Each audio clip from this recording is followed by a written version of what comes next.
ആശകളില്ലാത്ത N ജീവയാത്രയിൽ അത് കാണുമ്പോഴാണ് ഞാൻ ഇത്രയായി വയസ്സായി പോയല്ലോ എന്നൊരു എന്നെ കിളവാണ് വിളിക്കുന്ന ആൾക്കാരുടെ മുന്നിൽ നീയൊക്കെ വയസ്സായി എന്ന് പറഞ്ഞാൽ പിന്നെ നീ ഞാൻ സത്യം പറഞ്ഞ ഈ മീഡിയന്റെ മുമ്പിലും അല്ല ഒന്നിലും അല്ല, ഞാൻ ഇങ്ങനെ തന്നെയാണ്. ഒന്നും മനസ്സിലാവില്ല. ഏതേട്ടൻ ആരോട് പറഞ്ഞു? ഞാനാണോ പറഞ്ഞത്? അല്ല ഏട്ടൻ. എന്ന് പറഞ്ഞു ഇയാൾ കിട്ടില്ല, ഇങ്ങനെ അവിടെ കടയിൽ വെറുതെ പോയി സമയം കളയുന്നത്. അപ്പൊ സാറിന്റെ വണ്ടി വിളിച്ചിരുന്ന മാമ, ഞങ്ങൾ അത്ര ക്ലോസാണ്. അപ്പൊ മാമ അവിടുത്തെ ഭാഷ സംസാരിക്കുന്നത് കേട്ടിട്ട് എനിക്കൊന്നും മനസ്സിലായിട്ടില്ല, കുറേ കാലം മനസ്സിലായി. അപ്പൊ മാമയുടെ ഞങ്ങൾ ചോദിച്ചു, മാമ ഇത് എന്താ സംഭവം? പറഞ്ഞുതരാലോ എന്താ? ആ കടയിൽ ഈ സാധനം കിട്ടുമോ ചോദിക്കാം. അപ്പൊ മാമ ഉത്തരം പറയും, അതിപ്പോ ക്ലാസ് ആണ്. ഞാൻ വെച്ചു മാമ ആ കടയിൽ ആ സാധനം കിട്ടും. പക്ഷെ ഇത് എന്ത് ചോദ്യമാണ്? അവിടെ കിട്ടുമല്ലോ, ഇത് ചോദിക്കേണ്ട കാര്യമില്ലല്ലോ, ഒന്നുകൂടെ ചോദിക്കാൻ പറഞ്ഞു. എന്ന് പറഞ്ഞു ഇയാൾ കിട്ടില്ല, ഇങ്ങനെ അവിടെ കടയിൽ വെറുതെ പോയി സമയം കളയുന്നത്. അപ്പൊ ഇതൊക്കെ ഒരു ഭാഷയാണ്, ഒരു സ്ലാങ് പോലെ. അതുപോലെ ഞാനിപ്പോ പഠിക്കുന്നതേ ഉള്ളൂ, ഞാൻ പഠിച്ചു വരണതേ ഉള്ളൂ. ഞാനൊരു കൊച്ചു കുട്ടിയാണ്, ഇപ്പോഴും പഠിച്ചോണ്ടിരിക്കുന്നു.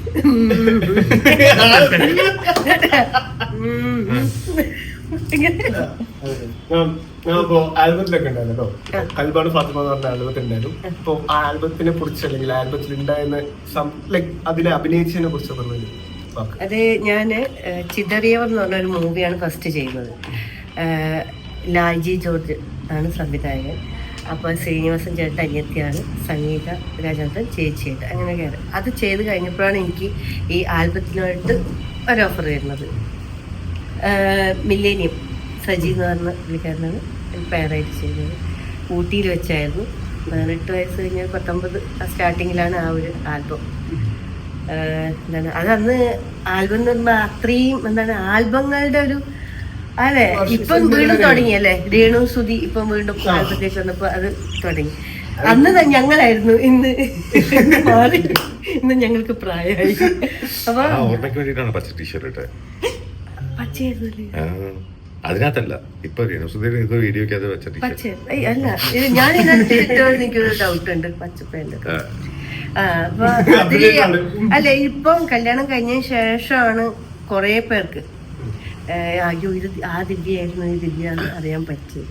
അതിലേറ്റവും എനിക്ക് ഇൻട്രസ്റ്റിംഗ് ആയിട്ട് തോന്നിയ ഒരു ഫാക്ട്, ഒരു വ്യക്തി ആ ആൽബം കണ്ട് ഒറ്റയ്ക്ക് ഇങ്ങനെ പ്രണയിച്ച് കുറേ കാലങ്ങൾ വേസ്റ്റ് ചെയ്തു. അപ്രോച്ച് ചെയ്യാനുള്ള നമ്പർ പോലും കിട്ടിയില്ല. നമ്പർ കിട്ടിയപ്പോൾ എൻ്റെ കല്യാണം ഫിക്സ് ആയി. പുള്ളിക്കാരൻ അതിന്റെ വിഷമം അറിയിച്ചു, നമ്പർ കിട്ടിയ മെസ്സേജ് അയച്ചു. ഞാൻ കുറെ കാലം ആഗ്രഹിച്ചു, പക്ഷെ കിട്ടാതെ പോയി. മംഗളം അത് ഞാൻ മറന്നുപോയി.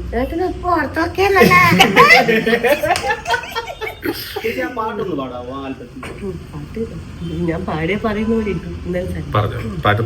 പാട്ട് പറയാം. ആശകളില്ലാത്ത എൻ ജീവയാത്രയിൽ സ്നേഹത്തിൻ ദൂതുമായി വന്നവളെ, കരകാണാനലയുന്ന ഇരുളാണ്ട ഹൃദയത്തിൽ ഇഷ്കിൻ നിലാവേറി ചാത്തിയോളെ, ഇഷ്കിൻ നിലാവേറി ചാത്തിയോളെ. ഇതാണ് എൻ്റെ ഫസ്റ്റ് ആൽബം.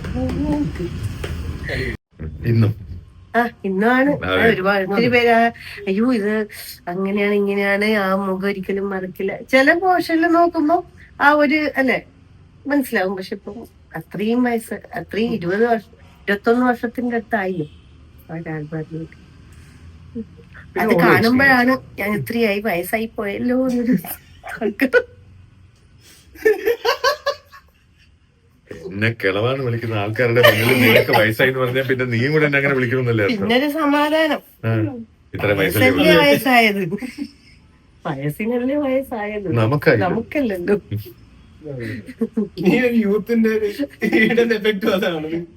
ഞങ്ങള് നോക്കുന്നത് ഇന്ത്യയിലുള്ള മേജർ പൊളിറ്റിക്കൽ പാർട്ടീസിലാണ് യൂത്ത് വിങ് എന്ന് പറഞ്ഞാൽ 51 വയസ്സ് ഞങ്ങൾക്ക് ആയിട്ടില്ല. ഞങ്ങൾ ഇപ്പോഴും യുവജനമായിട്ടില്ല, യൂത്തിലേക്ക് കേറിയിട്ടില്ല. അത് 51 വയസ്സിലാണ്. അത് ഞാൻ സത്യം പറഞ്ഞ ഈ മീഡിയന്റെ മുമ്പിലോ അല്ല ഒന്നിലും അല്ല, ഞാൻ ഇങ്ങനെ തന്നെയാണ്. ഇനി ലൊക്കേഷനിൽ പോയാലും ഇത് തന്നെയാണ് അവസ്ഥ. ഡയറക്ടറോട് ഇങ്ങനെ നോക്കിയിരുന്നു. അപ്പൊ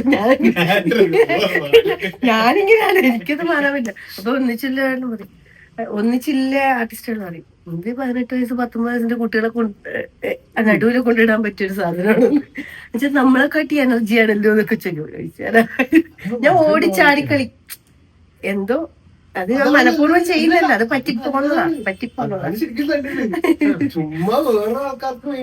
ഞാനിങ്ങനെ എത്രയും വയസ്സിലെ കുട്ടീന്റെ അമ്മയാണ്. അതായിരിക്കും ചിലവരൊക്കെ ഇങ്ങനെ പറയുന്നത് കല്യാണം കഴിപ്പിക്കാനായ മോളില്ലേ കുറച്ച് അടങ്ങിക്കൂടിയാണ്. അതെനിക്ക് ബോധം വരണ്ടേ, അത് ബോധം വരൂല എനിക്ക്. ഈ നിമിഷം നമ്മൾ ചിരിച്ചില്ല എന്നുണ്ടെങ്കിൽ അടുത്ത നിമിഷം നമ്മൾ ആലോചിക്കുമ്പോൾ ലാസ്റ്റ് മിനിറ്റ് വാസ് ലോസ്റ്റ്. അത് ആലോചിച്ച് ആ മിനിറ്റ് കൂടെ പോകും. So eventually you will be creating a lot of moments without smiles. അതിന് പകരം എപ്പോഴൊക്കെ ചിരിക്കാൻ പറ്റും അപ്പോഴൊക്കെ ചിരിച്ചു കഴിഞ്ഞാൽ അടുത്ത മൊമെന്റ് പോകുമ്പോൾ കഴിഞ്ഞ മൊമെന്റ് നമ്മൾ ചിരിച്ചിട്ടാണ്, അതിന് മുന്നത്തെ മൊമെന്റ് നമ്മൾ ചിരിച്ചിട്ടാണ്, നമ്മൾ ഹാപ്പിയാണ്. അപ്പൊ പിന്നെ ആ മൊമെന്റ് കൂടെ ചിരിക്കാൻ അത് പോകാം. Life becomes much more easier.